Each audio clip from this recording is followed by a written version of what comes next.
परभणी शहरातील डॉक्टर बाबासाहेब आंबेडकर पुतळा परिसरात असलेल्या भारतीय संविधानाच्या प्रतिकात्मक असलेल्या प्रतीची विटंबना एका माथेफिरून केले। ही घटना लक्षात आल्यावर परभणीत तणावाचं वातावरण निर्माण झालंय। या घटनेचा धर्माबाद शहरामध्ये तीव्र शब्दात निषेध केला जातोय।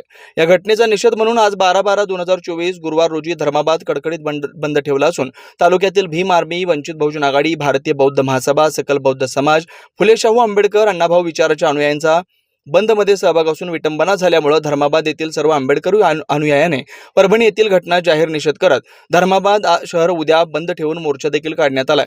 आजच्या मोर्चाचा मार्ग डॉक्टर बाबासाहेब आंबेडकर स्मारक, फुलेनगर येथून बसवना हिल्स, रामनगर चौक, वाल्मिकी चौक, आंध्रा बसस्थानक, नरेंद्र चौक, नेहरू चौक, पोलीस ठाणे, पानसरी चौक, मेन रोड, मोंढा रोड, शिवाजी महाराज चौक, तहसील कार्यालय येथे सांगता करण्यात आली। भारतीय राज्यघटनेचा अवमान झाला असून सर्व भारतीय जनतेने निषेध करणं गरजेचं आहे। राज्यघटनेत देशातील सर्व जाती धर्माच्या घटकांना न्याय दिलाय म्हणून देशाची एकात्मता अबाधित आहे।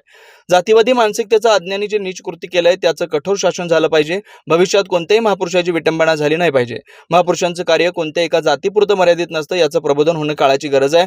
ज्या संविधानावर भारत देश चालतो त्या संविधानाची महाराष्ट्रात विटंबना करण्यात येते ही खूप मोठी शोकांतिका आहे। झालेल्या या घटनेबद्दल समस्त भीमसैनिक व अनुयायांच्या भावना दुखावल्यात। संविधानाच्या प्रतीची विटंबना करणाऱ्या समाजकंटकास परभणी पोलिसांनी ताब्यात घेतलंय, तरी त्या समाजकंटकावर कठोरात कठोर कारवाई करून फाशी शिक्षा देण्यात यावी अशी समस्त भीम अनुयायी यांच्या वतीने मागणी करण्यात आली।